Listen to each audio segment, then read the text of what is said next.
There we go. There, you can see me now. Sorry about that. Okay. I feel like I should start over. Anyway, it's technology, you know. I'm Angela, and I strive to get smarter and smarter every day with technology. But like for so many of us, the speed of it, right, is faster sometimes than we can adapt. So here I am. That's the most important thing. Welcome. And today we're talking about something really meaningful and important, which is this wonderful framework that's so empowering and so helpful. I think when we see the things going on in our world around us that, many, many moons ago, we weren't even capable of seeing. We were only capable of seeing what was happening in our own neighborhood, in our own backyard. Now we can see instantaneously what's happening anywhere in the world. And the truth is that it's not about burying our heads in the sand, but it's not our burden to bear. You have to stay centered. You have to stay true to your own voice and the things that prop you up. And that's everything that we're talking about today with this beauty framework. Last week, we talked about the essence of being, the B of beauty. And today we're dovetailing that with E, which is elevate. Now, you may have caught a few episodes ago, we talked about elevate to resonate. And that was all about tuning in to your own frequency and how to raise that vibe, how to raise that frequency. And that's important. That's vitally important because you can't be higher than you are vibrating. So that's kind of the building block to everything, is the energy, the energetic frequency that you're living on and the way that you see the world and experience the world. Today is kind of the next step of that and actually has more to do with your perspective, the lens that you're looking through. You've often maybe heard the phrase, rather than being on the ground, what does the situation look like from 30,000 feet? And because often when we're stuck down in the mud and the muck of it all and the chaos of it all, our perspective can be very narrow and very limited. It's like, have you ever seen drone footage of your own home or of your neighborhood? And you go, wow, like, look at what that looks like. Look at how I am adjacent to the ocean or to the river, or like I didn't ever realize that pattern from down here, because your field of vision is just what's right in front of you in 3-dimensional, right? Elevate is about, yes, what you can see prospectively through your own vision and experience at 30,000 feet. It's also about moving into more of the 5D, moving through 4D into 5D, meaning that you are bigger and connected and infinite, really. And that everything about you physically is actually a microcosm of the macrocosm, and vice versa. So today, elevate, whether you're joining me live on Instagram or through YouTube, LinkedIn, Facebook, I'm in multiple places at once. Thank you, technology. And thank you, God, for allowing me to be here to share this message. What does elevate mean for you? When have you moved to that 30,000 foot view and noticed a difference and become more resourceful and felt better about your circumstances because you weren't a part of it? You were more objective about the whole thing and you could see the horizon from higher up.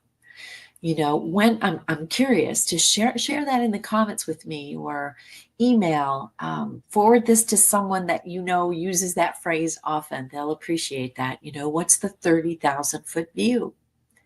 And The moment, what I want to encourage you to consider is that the moment that we take that breath and we rise above our circumstances, we rise to a higher ground, you feel ease.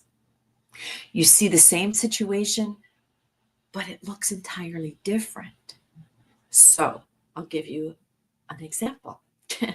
I once coached a business owner who was really overwhelmed. They had gone through a lot of transition in their industry. It's actually the wellness and fitness industry. This was for Gold's Gym when Gold's Gym was, I mean, they still exist, but they're not the uh, behemoth that they were back then. I don't think, anyway. I haven't worked with them in probably a decade, but the principles that we worked with then are very much the same now.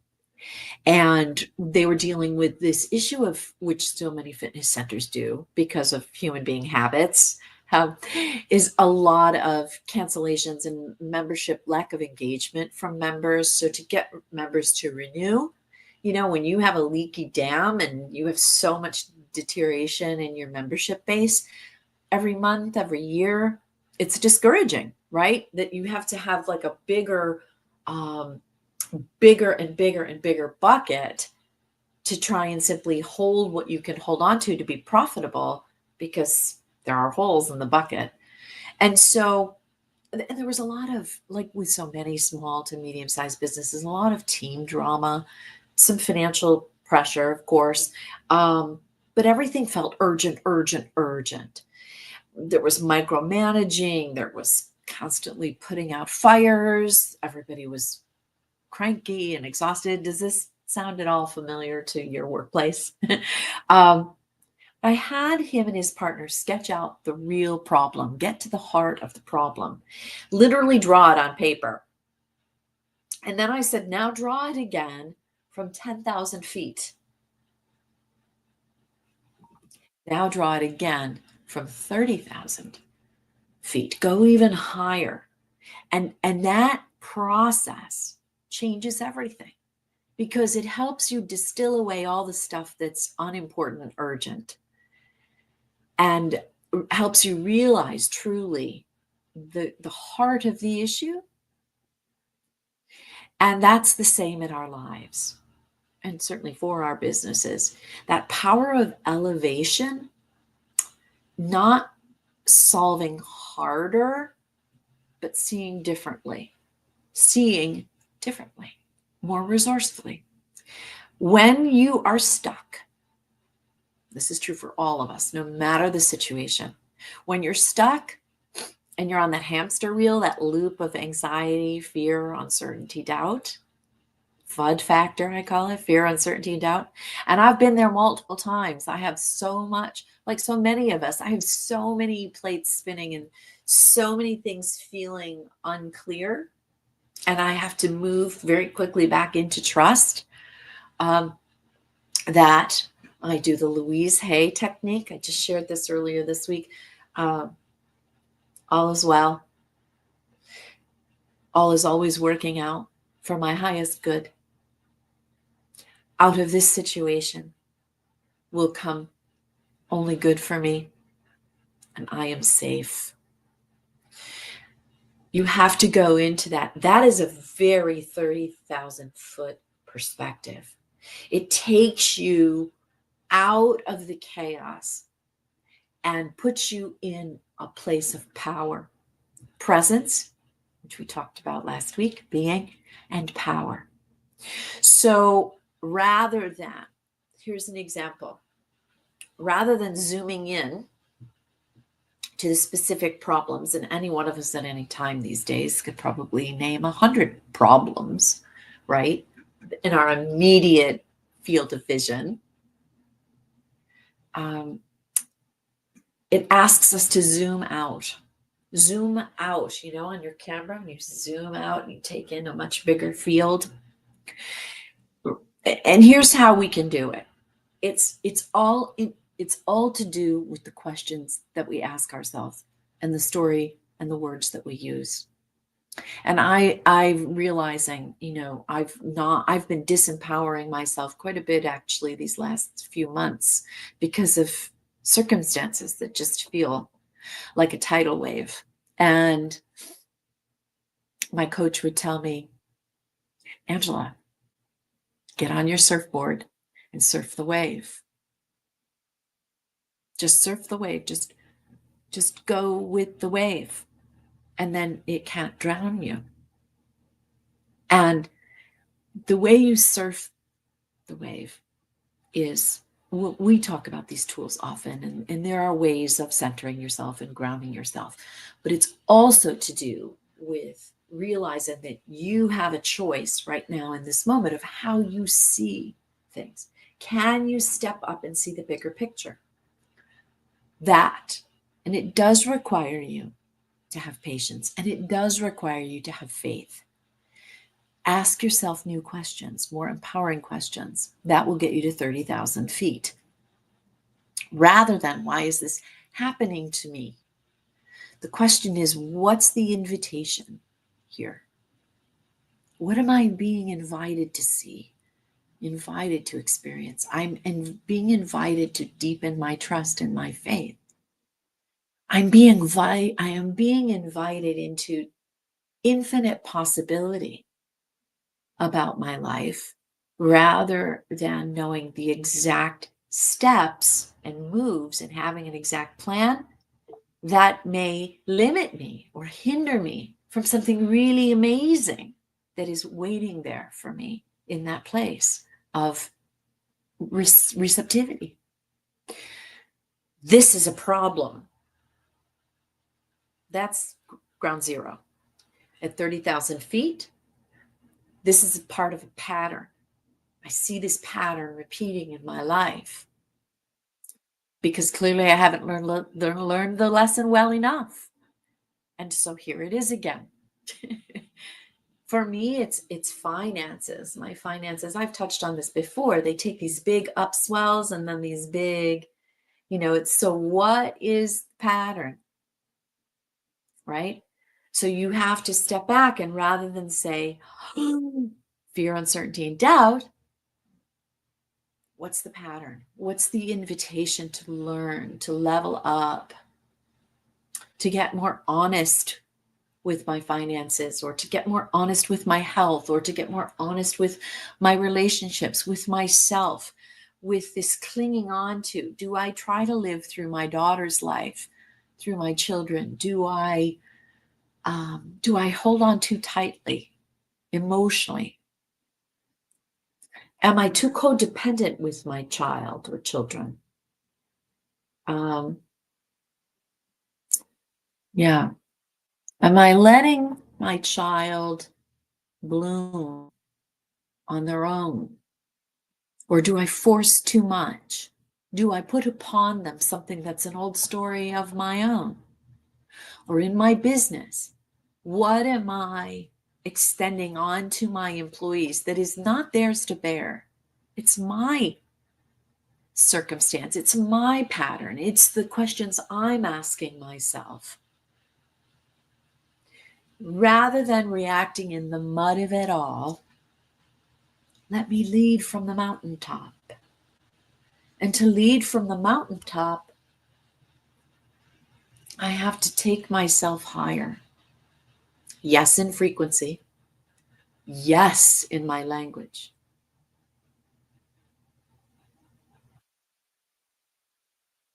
It's not about selling your team. It's not about impressing your team. It's not about selling the customer or impressing the customer. It's about honoring the bigger picture, honoring the pattern, the invitation, the gift.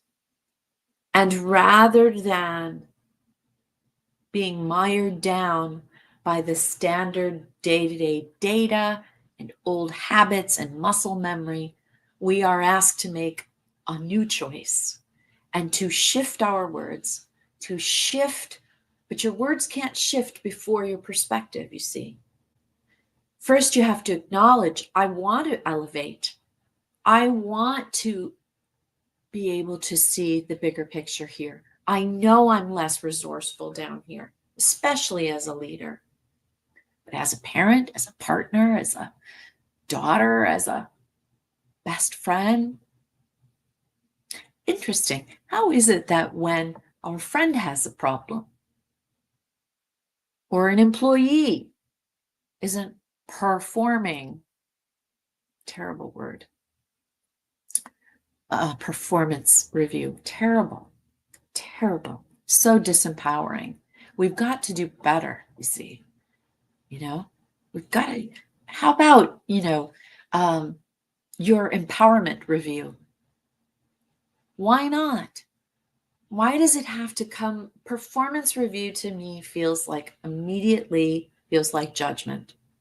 I'm here to judge you. And some business owners maybe will say, well, I'm paying them for a job. They need to return that. Okay. If you start out from a place of judgment and you're going to review their performance, doesn't it already, even if it's not maybe your personal intent in that moment, because of the denominator of 50 years of corporate performance review, it's immediately ingrained in our nervous system, you see, to think fear, uncertainty, and doubt. If I call it your empowerment review, I'm excited. That's something new. That takes my brain and my heart and my nervous system just somewhere new. It elevates the conversation. It elevates the individual. You see? See the power in this? Yeah.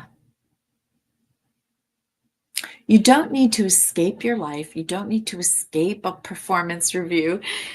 You just need to rise above. It's not just you want to, if you can, rise above the swirl and swirling and blender of it all that is the day-to-day life. Now, there's a wonderful notebook.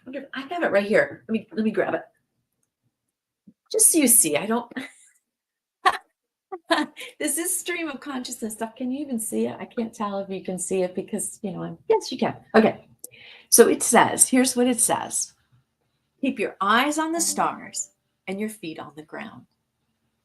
Who said that? Theodore Roosevelt. Now, Teddy had some issues of his own. I mean, we all do. We're humans. But what did he create? He created the national park system. He had the 30,000-foot vision to know that at some point through development and population, et cetera, and sprawl, that if we didn't preserve spaces of nature, places for people to re-energize and enervate, if we couldn't honor the very nature of ourselves, we would be lost. Can you imagine if that had not been put in place? So eyes on the stars, feet on the ground. What does that mean? It means to elevate your vision, your lens, your perspective, to see the stars and remain grounded in who you are and your ability to take action on that new perspective. If you're always floating at 30,000 feet, not a lot gets done, right? We call those, there's in the zodiac, if you follow that at all, a Pisces, a dreamer, they tend to get, and now I'm an Aries. And so I am like, act. I have to consciously elevate and see more clearly, a bolder, bigger, better version, and then act on that new information that feels better, that empowers myself and everyone around me, anyone I can influence. So that's the power in elevation. And yes, we can use tools to elevate our vibration, nature, meditation, music, movement, physical movement, dancing, bird song, whatever it might be that literally and metaphorically lifts your frequency. Like tune, instead of being on a W, on an AM frequency, okay, go to an FM frequency that's high on the dial, okay? You can't do that without changing something. You can do that. You can do that like that. If that's, I mean, all of Tony Robbins' stuff, Anthony Robbins, is all on physiological reactions and how your physiology affects your reality and how it shapes it and creates it. So if you know anchoring and reframing, we're talking reframing all the time. That's what Elevate is. It's reframing the story from a higher perspective, from a more beautiful and natural, truer to who you really are and what you desire. Tuning to that. And then the tools for this new perspective: write down a circumstance that you have, a problem that you have, and then say, okay, now rewrite that from 10,000 feet, like I did with that client. Rewrite it now from 30,000 feet, even bigger, right? Walt Disney didn't create Disney from here, from what's in the past, from an old view. He was an imaginator. So what really at the core of elevation, a new perspective and seeing something from higher ground, like I cannot not go like this with my body, is imagination. And imagination is the foundation of all creation, new creation. Even if it's a reframe of what someone else has created and you're putting your unique blueprint, your thumbprint on it, your unique stamp that only you have, 1 in 400 trillion, 1 in 400 trillion odds that you would have your DNA, your capability, your life experience, that you're even here. 1 in 400 trillion that you exist. You didn't just come here to roll around in the muck, friends. Not 1 in 400 trillion, man. It's not what it's about. It's about something only you can do. Only you can express the way you express it. So challenge yourself. Do the uncomfortable thing. Get out of the mud. Because to stay in the mud, sometimes it's easier, right? It just is, because you know what it is.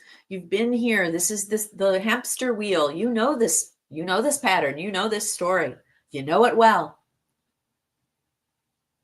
I know a story I stayed on, a victim story I stayed on for a long time around my dad and my childhood and stuff. I stayed on that hamster wheel for a long time. But all is well. All is always working out for my highest good. I learned lessons through that hamster wheel in the time that I needed to learn them. That's trust, that's faith. Out of this situation, only good will ultimately come to me, and I am safe. You see the courage that it takes? It's simple. As Mel Robbins would say, it's simple, but it's not easy. I'm here to help it be easier for you. I'd love it for it to be easier and easier for me. Don't you want easy? We've so long been told that the only worthwhile road to take is the hard road, Well, that's one way to go, for sure. And there are lessons on that road. But at 57 years old, I think I've earned an easier road. I think you have too. And you don't have to be 57 to earn it, You just do the work. You show up. You say, I'm ready to elevate, I'm ready to rise. I'm ready to rise above the riots and the destruction. I'm ready to rise above the smaller thinking that maybe in those choices got me to where I am right now, with dissatisfaction here or dissatisfaction there. I'm ready to rise to be a better leader, someone worth emulating. Are you someone really in your work as a leader? Are you someone that you would want to hang out with? Or are you kind of an ass? I mean, and I've been an ass before. I mean, we've all been there. This isn't something any one of us is immune to. I'm sorry, but there are certain things that I hear that people I admire and emulate in so many ways that I see as a model of excellence that I don't sit with everything they say. I don't agree. Or I think they might make an asinine statement, you know? The folks that are, for whatever reason that they're here, that are burning an American flag and waving a Mexican flag. Where is the elevation in that? Where's the peace? Be that which you wish to see.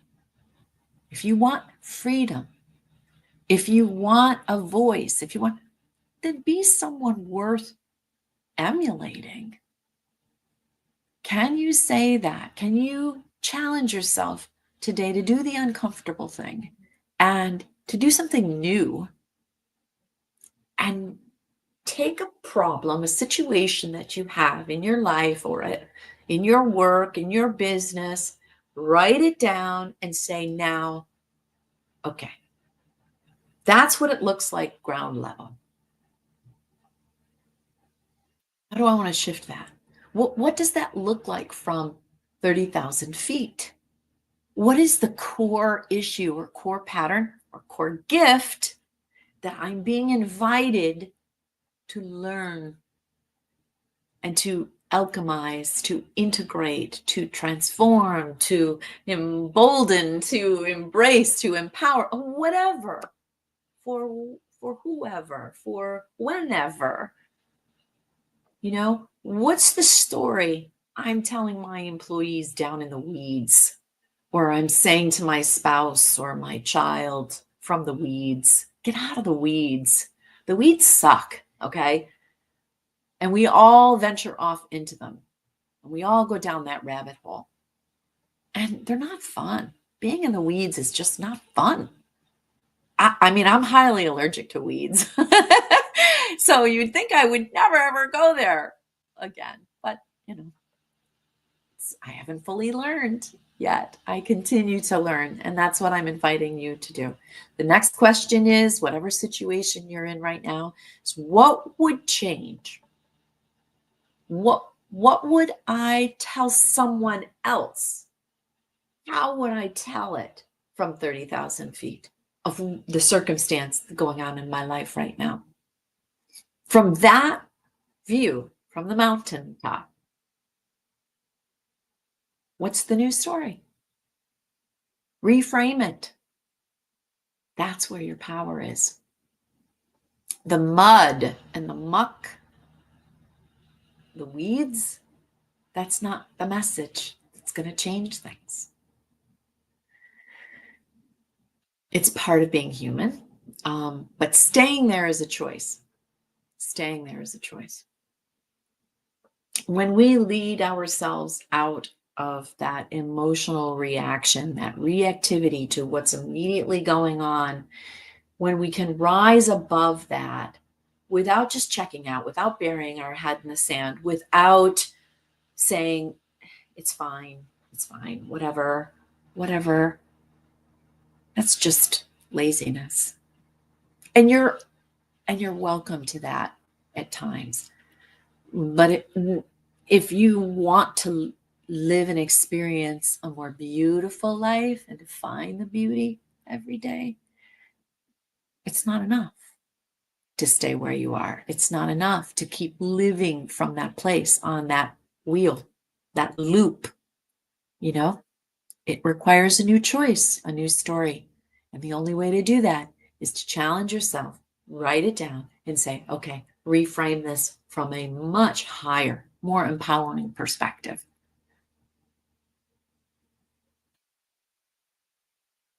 Here's, as a leader, people don't follow leaders because the leaders have all the answers. We think that's what it is. People want answers. Do they want certainty? Yes. But people want to follow people who can hold a perspective, a vision that gives them hope. It's really what it's about. Gives them hope. Because as a human being on this planet at this time, if you don't have hope, you got nothing. If you don't have confidence through this vision that you can articulate, if you don't have confidence, well, you can't give what you don't have, right? So how do you bolster your confidence? You rise. You rise above it. You reframe it with more empowering language. Even if you're not completely feeling it yet, your desire to see it from a new perspective is enough to begin. It creates, as my mentor says, it creates the condition of start. Start. That's the act, right? Yeah. So, am I leading from the weeds or the ridgeline? Just naming where you are helps the shift happen. Just naming it, becoming conscious of it. Am I leading from the weeds or from the ridgeline? And when I say from the ridgeline, from the mountaintop, I don't mean a top down, I'm here, you're there. That's not it, right? You want to bring them to you. You want to receive them at your new level, right? You don't want you up here and them down there and nothing changes either. They need to come up to your perspective. They need to see your vision, right? Pause. Pausing will give you perspective. Every time you pause rather than react, you have that moment of reflection and clarity, and that opens the door to a higher perspective. Yeah.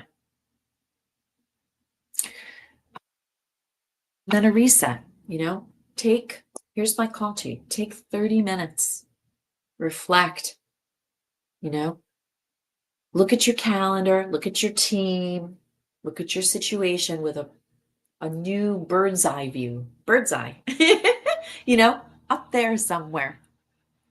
There's all this news that's swirling around the eagle's nest, and watching the babies, the eaglets fly the nest and get the bravery to so much, like a whole nation revolving around these two eagles, which is incredible to me, by the way, that probably many of those same folks who've been fascinated with following the evolution of these eagles and the eagle's nest and babies are more concerned about those eagles, which wonderful nature. Yeah.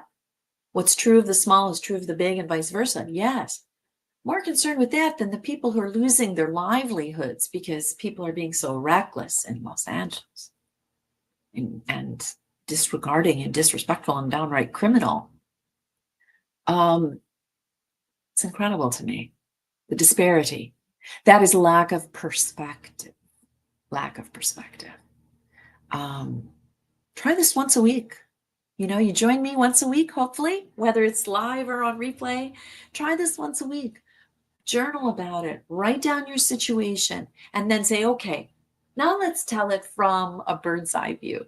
Let's get bigger. Let's get higher. Let's get out of the weeds and out of the muck and the mud and try something new. Tell the story from a new point of view. And that's beauty.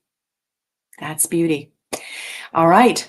Don't get lost in the weeds today. Rise, keep rising. Choose higher ground always. Choose higher ground. Don't burn a flag. Choose a higher ground. Choose your thinking, your language, your presence, your vibration. Choose the mountaintop. You know, you will see things and feel things bigger, more expansive. And the more expansive you are, the more room you have in your heart, the more room you have in your mind, the more room you have in your spirit to soar. Next week, we are talking A, which is accepting, which is a really interesting place, because you say, well, wait a minute, we just talked about elevating and now you're saying accepting.